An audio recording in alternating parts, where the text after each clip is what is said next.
Hi, my name is Shalika Alec. Domestic abuse, also called as domestic violence, can be defined as a pattern or behavior in any relationship that is used to gain or maintain power and control over an intimate partner.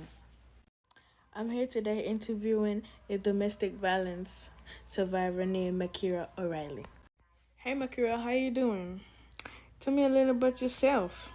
Hi, my name is Makira O'Reilly. As Shalika Alec did mention, I am a domestic violence survivor. I'm a 37-year-old single mother to a 3-year-old daughter. So I'm looking forward to this interview and giving the best advice or knowledge that I have in regards to domestic violence. If you don't mind, can you share a little bit about the incident or the incidents that happened that occurred? Oh, yes, absolutely. I don't mind sharing how the incident occurred. It was about 2 years ago, right before my daughter's first birthday, maybe about a month before that.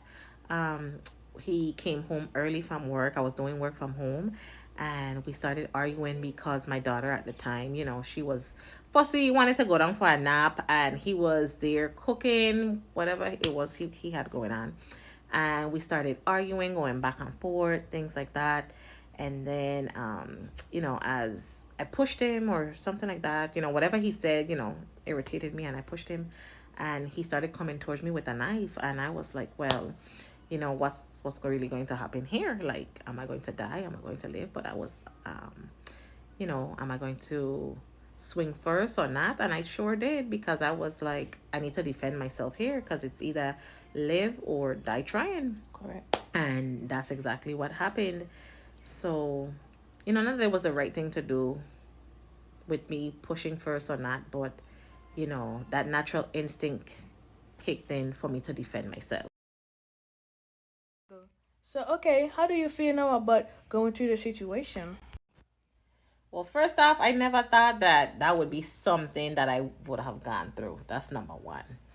Now that I've went through it and got through it and still actually dealing with it, because things play back in your mind like, oh my gosh, this happened to me, like timelines.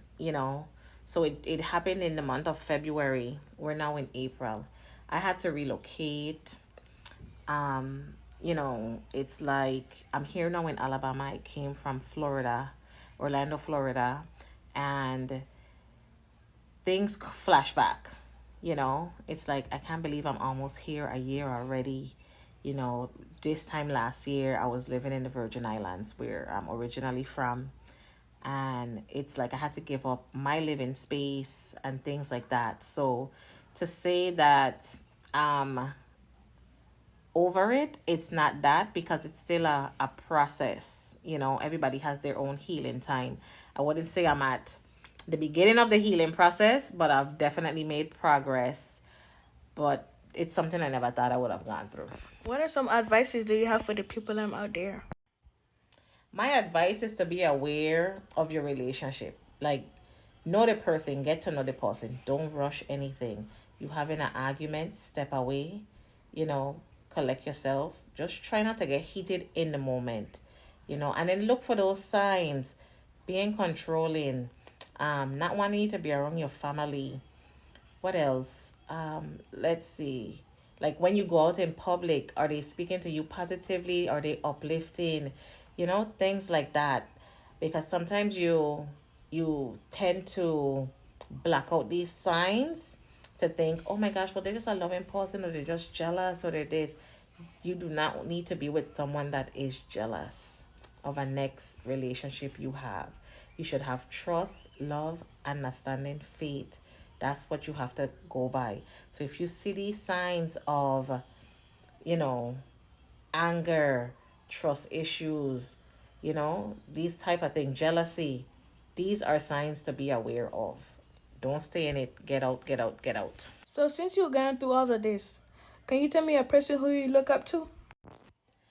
Well, first and foremost, I would say that I look up to God. Going through that situation, that's who I turn to first and foremost. And to be honest, I would say within an hour or so of after the situation happened, I looked up to God and I said, I forgive this man. But and that was forgiveness for myself. But to honestly be like, people or a person that I look up to is those that have gone through it. those that have survived, those that have shared their stories, and I look up to my family because they have been there for me throughout every situation, especially with this, helping me take care of my daughter where I had to leave her with them for 2-3 months so I could get my mental state together and figure out what I'm going to do with our living situation. So I always trust in God, have faith, and just, look at those people that have gone through it and are willing to share their story with you. So that's who inspire me and who I look up to. And, I look up to myself a little bit too because I was able to move on from it and just rebuild my life. Okay, so are you a part of or planning on starting your own organization? I'm currently not part of an organization, and I wouldn't say necessarily that I'm ready to start my own. I would like to partner with an organization, though, maybe go out there and just speak to women that have gone through it, be like a sister to someone, that have gone through things like gone through things that, like what has happened to me. There is a site that you can go on. It is called Office of Women's Health. You go on that website and you can search it by state, and they will go ahead and you'll get that information to point you in the right direction. So don't think that within your community that there's not resources out there or people that can help you. You just have to look and seek that help. Don't stay within it. Get out, get help, seek that shelter, seek that guidance. Okay, so I want to thank you for your time for being on my interview with me. Do you have any words to say to us? I just want to share, have peace, have love, have understanding for others. Seek that help. Do not stay in a domestic violence situation, whether it's verbal, physical, emotional. Do not, do not, do not. And I want to thank you, Shalika, for go ahead and interviewing me. I haven't really spoken out, you know, too much, but I have to others. But I want to thank you for shining light at me because I feel like I'm such of a much better person now, truly sharing those stories. So I thank you for your time as well. And just to the others, just seek help. Don't stay in it. God is love. And you're welcome. Bye bye, guys.